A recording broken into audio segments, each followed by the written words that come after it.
I've been thinking about something lately. Even when many people appreciate our work, it takes just one person to overlook it. And somehow, that's the one our mind keeps returning to. I think many of us do this. We replay the conversation, we think about the comment, we wonder if we missed something, not because that moment was so important, but because of the meaning our mind attached to it in its attempt to explain it. And that's where the exhaustion often begins. Something happens. The event itself is actually quite simple. One client chooses someone else, one post or publication gets ignored, one invitation never comes, or one person doesn't call back. Objectively, none of these events say very much, but our mind rarely leaves them there. It immediately starts translating. At first, it's just an observation, like my work went unnoticed. Then comes the interpretation, they must be better. And then another, I guess I don't have what it takes, or my work isn't good enough. And that's the moment it starts to hurt. Not because of what happened, but because of what happened next. I think it's because human beings naturally look for explanations. Our brain doesn't like unanswered questions, so it creates an answer. And more often than not, it's at our own expense. The more I thought about it, the more it reminded me of a courtroom. We move from observation to meaning to a verdict. By the time we reach that verdict, we've usually forgotten how many interpretations we added along the way. And by the time we reach that verdict, it no longer feels like a conclusion. What starts as an observation at the end feels like a fact. And maybe that's why being overlooked hurts so much. The painful part isn't simply that someone didn't choose us, it's that our mind quietly translates they didn't choose me into they evaluated me and found me lacking. And once that verdict appears, our mind starts building a case. We collect evidence for it or against it. Every success brings temporary relief, and every rejection becomes a testimony, and every comparison becomes another exhibit in the courtroom. Before long, we're no longer evaluating what happened.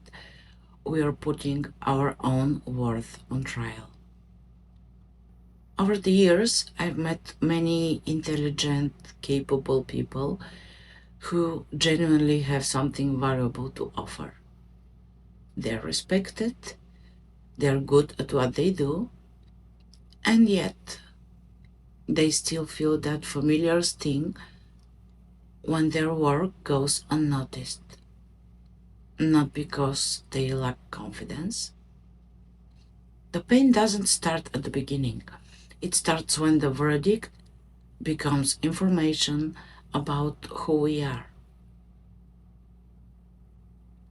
when the absence of recognition turns into evidence that our work has no value.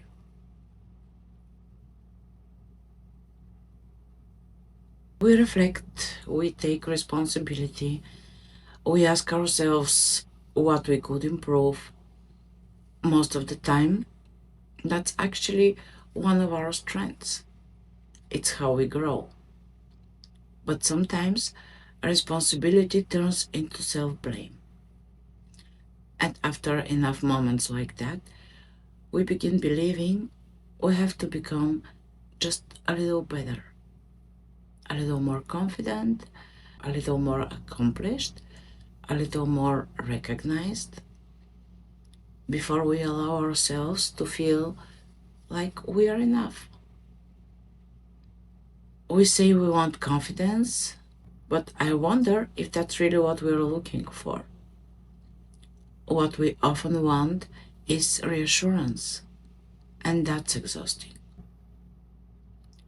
We call it self-worth, yet we keep asking other people to confirm it. Their approval, their attention, their recognition, their choice. The truth is, every client who chooses another professional is making a decision about what feels right for them. They are not issuing a verdict about everyone they didn't choose. Maybe they preferred a different personality or a different style, a different approach, a different price, or maybe they simply felt more comfortable somewhere else. That's a decision about their fit, not a universal measurement of your competence. But the moment our worth depends on evidence, life becomes a courtroom.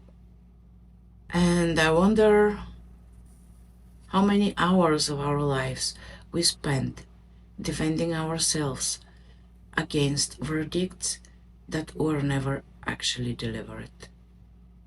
Maybe that's why external validation never completely satisfies. It was never meant to answer a question that comes from our most vulnerable places. It can't remove disappointment, it can't erase hurt, it can't magically silence comparison. What it can do is create a little space. And sometimes that's enough. Enough to remember that being overlooked isn't the same as being unworthy. Enough to stop treating every disappointment as evidence against yourself. And enough to ask a different question. Most emotional suffering doesn't come from what happened. It comes from the story our mind tells while interpreting it.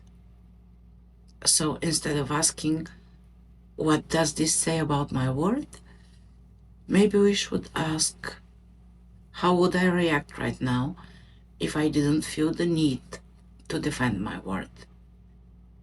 Because maybe the goal isn't to gather better evidence. Maybe the goal is to stop putting your worth on trial.